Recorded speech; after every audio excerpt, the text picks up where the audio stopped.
Hi friends, இன்னைக்கு சூப்பரான டேஸ்ட்ல ஈவினிங் ஸ்நாக்ஸ் வந்து பண்ணலாங்க. அந்த ஸ்நாக்ஸ் பண்ணி அதில் கொஞ்சமா வெங்காயத்தை கட் பண்ணி அப்படியே தூவி விட்டு கொஞ்சமா வந்து காண தூவி விட்டு சாப்பிட்டா சும்மா டேஸ்ட் வந்து அவ்வளோ சூப்பரா இருக்குங்க. நீங்களும் ட்ரை பண்ணி பாருங்க. வாங்க எப்படி பண்ணலாங்கிறத நம்ம சேனல்ல பார்க்கலாம். இது செய்யறதுக்காக 150 கிராம் வந்து கொண்டக்கடலை எடுத்துக்கோங்க. இந்த கொண்டக்கடலை வந்து முந்தின நாள் நைட்டே வந்து நான் ஊற வச்சிடுறேங்க. சப்போஸ் நீங்க வந்து ஈவினிங் ஸ்நாக்ஸுக்கு வந்து பிளான் பண்ணி வச்சீங்கன்னா காலையில ஊற வச்சீங்கன்னா கரெக்டா இருக்குங்க. இப்போ இந்த ஊற வச்ச கொண்டக்கடலையை வந்து நம்ம குக்கரில் எடுத்துருக்கோங்க. குக்கர் வந்து மூடிடலாம். மூடி போட்டுட்டு விசில் போட்டுடலாம். போட்டுட்டு சுமார் வந்து ஒரு 5 விசில் விடலாங்க. இப்போ வந்து கொண்டக்கடலை வந்து வேகட்டுங்க. நம்ம சைட் பை சைடு வந்து அதுக்கு தேவையான வெங்காயம் வந்து கட் பண்ணிடலாங்க. இதில் 2 பெரிய வெங்காயம் எடுத்திருக்கேங்க. அதில் ஒரு வெங்காயம் வந்து தாளிக்கிறதுக்கு சின்ன சின்ன பீஸா வந்து கட் பண்ணிடலாம். இன்னொரு வெங்காயம் வந்து அதில் வந்து மேலே தூவி விட்டு சாப்பிட்றதுக்காக வச்சுக்கலாம். இப்போ பார்த்தீங்கன்னாலும் தெரியும் 2 வெரைட்டியாக நம்ம வந்து கட் பண்ணி வச்சிருக்கோம். வெங்காயம் வந்து அதில் தூவி சாப்பிடும்போது நமக்கு டேஸ்ட் வந்து சூப்பராக இருக்குங்க. நிறைய பேருக்கு இதோட டேஸ்ட் வந்து ரொம்ப பிடிக்குங்க. இப்போ நமக்கு குக்கரில் வந்து விசில் வந்துருச்சுங்க. 5 விசில் வந்துருச்சு. இப்போ ஓப்பன் பண்ணி பார்க்கலாம். இப்போ வந்து குக்கரை வந்து ஏர் ரிலீஸ் ஆனதுக்கப்புறம் மெதுவாக வந்து ஓப்பன் பண்ணுங்க. ஓப்பன் பண்ணால் நமக்கு வந்து சுண்டல் வந்து சூப்பராக வெந்துருச்சுங்க. இப்போ நம்ம வந்து வெந்துருச்சான்னு சொல்லி எடுத்து நசுக்கி பார்க்கலாங்க. இப்போ நம்ம நசுக்கி பார்த்தா நல்லா நசுக்க வருதுங்க. சப்போஸ் வந்து நசுக்க வரலைன்னா கூட ஒரு 2 விசில் விட்டிங்கன்னா நல்லா வெந்து வந்துருங்க. இப்போ நமக்கு ஊர்ன சுண்டல்னால நல்லா 5 விசில்லே வந்து சூப்பராக வந்துருச்சுங்க. ஒரு 8 மணி நேரம் ஊற வச்சிங்கன்னா இதுக்கு வந்து கரெக்டாக இருக்குங்க. இப்போ கார்ன் பொரிக்கிறதுக்காக வந்து ஒரு கடாய் எடுத்திருக்கேங்க. கடாய் காஞ்சோனி எண்ணெய் ஊற்றிடலாம். எண்ணெய் நல்லா காயட்டும். காஞ்சோனி நம்ம வந்து கார்ன் வந்து பொரிச்சிடலாங்க. இப்போ எண்ணெய் வந்து காஞ்சிருச்சுங்க. இப்போ வந்து கார்ன் வந்து போட்டுடலாங்க. கார்ன் வந்து நல்லா பொரிஞ்சு வரட்டுங்க. கார்ன் நல்லா பொரிஞ்சு வந்ததுக்கு அப்புறம் அதை வந்து எடுத்துடலாம். இப்போ நீங்க பாத்தீங்கன்னாலே தெரியும் நல்லா பொரிஞ்சு வந்துருச்சுங்க. அதோட சைஸ் வந்து நல்லா பெருசா வந்துருச்சு பாருங்க. நல்லா பொரிஞ்சிருச்சு. இப்போ இதை நம்ம எடுத்துடலாம். இப்போ வந்து நம்ம தாளிக்கலாங்க. தாளிக்கிறதுக்காக ஒரு பேன் வந்து எடுத்திருக்கேங்க. பேன் வந்து காஞ்சோடனே நம்ம வந்து எண்ணெய் ஊற்றிடலாம். இப்போ எண்ணெய் நல்லா காயட்டும். எண்ணெய் காஞ்சதுக்கு அப்புறம் 1/4 ஸ்பூன் அளவுக்கு வந்து சோம்பு போடலாங்க. சோம்பு வந்து நல்லா பொரியட்டும்.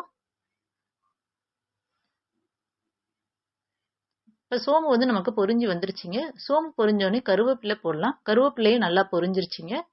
கருவேப்பிலை பொரிஞ்சதுக்கு அப்புறம் 2 பச்சை மிளகா கட் பண்ணி வச்சிருக்கோங்க. அந்த பச்சை மிளகா போட்டுடலாம். பச்சை மிளகா நல்லா பொரிஞ்சு வரட்டுங்க. இப்போ பச்சை மிளகாவும் நல்லா பொரிஞ்சிருச்சுங்க. இப்போ பொரிஞ்சதுக்கு அப்புறம் நம்ம வந்து கட் பண்ணி வச்சிருக்க வெங்காயம் வந்து போட்டுடலாங்க. இப்போ வெங்காயம் நல்லா வதங்கட்டும். இப்போ வெங்காயம் வந்து நல்லா வதங்கிருச்சுங்க. இப்போ ஒரு சின்ன பீஸ் வந்து இஞ்சி எடுத்துக்கிறோங்க. இஞ்சியை வந்து நல்லா தோல் சீவிட்டு அதை வந்து துருவி போடுறோங்க. ஸோ துருவி போடும்போது நமக்கு டேஸ்ட்டு சூப்பராக இருக்குங்க. அட் த சேம் டைம் வந்து பூண்டு வந்து 6 பல்லு எடுத்துக்கோங்க. அதையும் வந்து தோல் ரிமூவ் பண்ணிட்டு துருவி போட்டுடலாங்க. ஸோ துருவி போட்டாச்சு. அதையும் வந்து நல்லா வந்து வதக்கி விட்டுறலாம். இப்போ தேவையான உப்பு வந்து போட்டுடலாங்க. உப்பு போட்ட பிறகு எல்லாத்தையும் வந்து நல்லா வதக்கி விட்டுறலாம். இப்போ வந்து ஒரு 1/2 ஸ்பூன் வந்து சில்லி பவுடர் போட்டுடலாம். 1 ஸ்பூன் வந்து குழம்பு மிளகாத்தூள் வந்து 1 ஸ்பூன் வந்து போட்டுடலாம். இப்போ இது ரெண்டையும் வந்து நல்லா மிக்ஸ் பண்ணி விட்டுறலாம். இப்போ மசாலா தூள் போட்ட பிறகு கொஞ்சமாக வந்து தண்ணி வந்து ஆட் பண்ணலாங்க. அந்த மசாலா வந்து நல்லா பைண்ட் ஆகுறதுக்காக தண்ணி ஆட் பண்ணுவாங்க. ட்ரையாக இருந்தால் அந்த ஈவனாக டிஸ்ட்ரிபியூட் ஆகாது. அதுக்காக வந்து கொஞ்சமாக தண்ணி ஆட் பண்ணுறோம். இப்போ எல்லாத்தையும் நல்லா மிக்ஸ் பண்ணி விட்டுறலாங்க. இப்போ மசாலா வந்து நல்லா பைண்ட் ஆயிடுச்சுங்க. இந்த தண்ணியெல்லாம் நல்லா வந்து வத்திடுச்சுங்க. இப்போ நம்ம வந்து ஆல்ரெடி வேக வச்ச கொண்டக்கடலை வந்து போட்டுடலாங்க. போட்டு நல்லா அதையும் நல்லா மிக்ஸ் பண்ணி விட்டுறலாங்க. கொண்டக்கடலை போட்டதுக்கு அப்புறம் ஒரு 5 நிமிஷம் வந்து ஸ்டவ்ல வச்சிருந்தா போதுங்க. ஏன்னா ஆல்ரெடி நமக்கு மசாலாலாம் நெடியெல்லாம் போய் நல்லா மசாலா பைண்ட் ஆயிடுச்சுங்க. ஸோ ஒரு 5 மினிட்ஸ் வந்து நல்லா பைண்ட் ஆகட்டும். இப்போ இது பைண்ட் ஆகுறதுக்காக கொஞ்சமாக வந்து தண்ணி ஆட் பண்ணுறோங்க. தண்ணி வந்து நல்லா பைண்டிங் ஆகுறதுக்காக வந்து தண்ணி ஆட் பண்ணுறோங்க. இப்போ உங்களுக்கு பார்த்தீங்கன்னாலே தெரியும் மசாலா வந்து நல்லா பைண்ட் ஆயிடுச்சு. கலர் வந்து நல்லா வந்து செவந்து வந்துருச்சுங்க.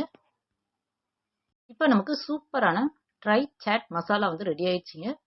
ஸோ இதோட டேஸ்ட் வந்து சூப்பராக இருக்குங்க. இப்போ ஸ்கூல் விட்டு வர பசங்களுக்கு ஈவினிங் ஸ்நாக்ஸாகவும் செஞ்சு கொடுத்தீங்கன்னா நல்லா விரும்பி சாப்பிடுவாங்க. ஸோ இப்போ வந்து இதை நம்ம வந்து வேற பிளேட்டுக்கு வந்து ட்ரான்ஸ்ஃபர் பண்ணிடலாங்க. பார்த்தீங்கனாலே தெரியும் எவ்வளோ சூப்பராக வந்திருக்கு பாருங்க. நீங்களும் ட்ரை பண்ணி பாருங்க. கண்டிப்பாக இதோட டேஸ்ட் உங்கள் எல்லாத்துக்குமே ரொம்ப பிடிக்கும்னு நினைக்கிறேன். இப்போ இதில் வந்து ஆல்ரெடி நம்ம வந்து கொஞ்சம் வெங்காயம் வந்து கட் பண்ணி வச்சுருக்கோங்க. அந்த வெங்காயத்தை வந்து லைட்டாக வந்து தூவிடலாங்க. தூவிட்டு கார்ன் வந்து ஆல்ரெடி பொரிச்சு வச்சுருக்கோங்க. அந்த கார்னையும் தூவிட்டு சுட சுட சர்வ் பண்ணிங்கன்னா அவ்வளோ சூப்பராக இருக்குங்க. கண்டிப்பாக நீங்கள் ட்ரை பண்ணுவீங்கன்னு நினைக்கிறேன். இந்த வீடியோ பிடிச்சிருந்தா முடிஞ்சால் ஒரு லைக் பண்ணுங்கள். சப்ஸ்கிரைப் பண்ணி சப்போர்ட் பண்ணுங்கள். உங்கள் ஃப்ரெண்ட்ஸ் அண்ட் ரிலேட்டிவ்க்கு ஷேர் பண்ணுங்கள். Thank you so much.